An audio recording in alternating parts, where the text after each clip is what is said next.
If you keep doing what you've been doing, you're gonna keep getting what you've been getting. So if you're at a place in your life and you ain't happy with it, you have to change some things. But you have to make a conscientious decision that you're going to change. And it's not dependent on anybody else. This decision is yours and yours alone. People are not one way. We are a reflection of the states we're living in. When you're in a frustrated state, an overwhelmed state, a tired state, your brain processes completely differently than if you're in a passionate state, whether you're feeling determined, whether you're feeling committed, whether you feel completely resolved. So learning to change the leader's state, learning how to change your own state. Because, people, one of the silliest questions I get asked is, you're not really that happy, are you? Or you have bad days, don't you? Well, of course I have, bad times. But I don't have bad days anymore, and it's not BS. It's because I've trained myself like an athlete to go in these peak states so often that they're just natural for me. It's like building a muscle. So it's not like I'm so smart or I'm just so positive. It's just like, why would I waste my time stressing out? I have a 90-second rule. I'll stress for 90 seconds, but stress is not going to solve it. Let me put myself back in a different state. The satirical and the ironic and the troublemaker, the comedian, the fool. The fool is the precursor to the savior. Why? Because you're a fool when you start something new. And so if you're not willing to be a fool, then you'll never start anything new. And if you never start anything new, then you won't develop. And so the willingness to be a fool is the precursor to transformation.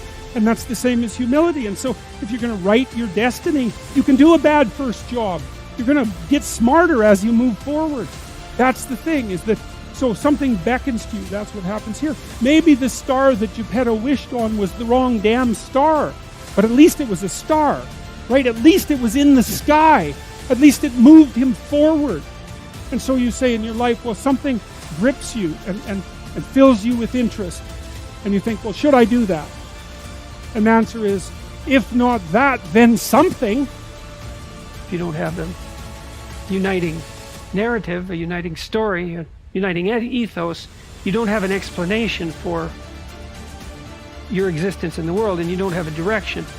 And that's not helpful, because you can't live without an explanation for your existence in the world and a direction. Or if you do live under those conditions, you're bound to be miserable.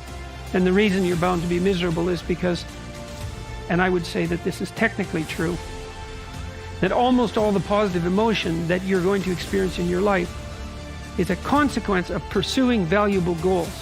It's not a consequence of attaining them. It's a consequence of positing them, aiming at them, and then observing yourself moving towards them.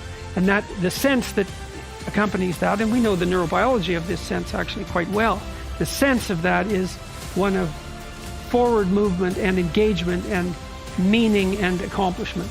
Leaders of countries, presidents of the United States, presidents of the largest companies in the world, billionaire entrepreneurs.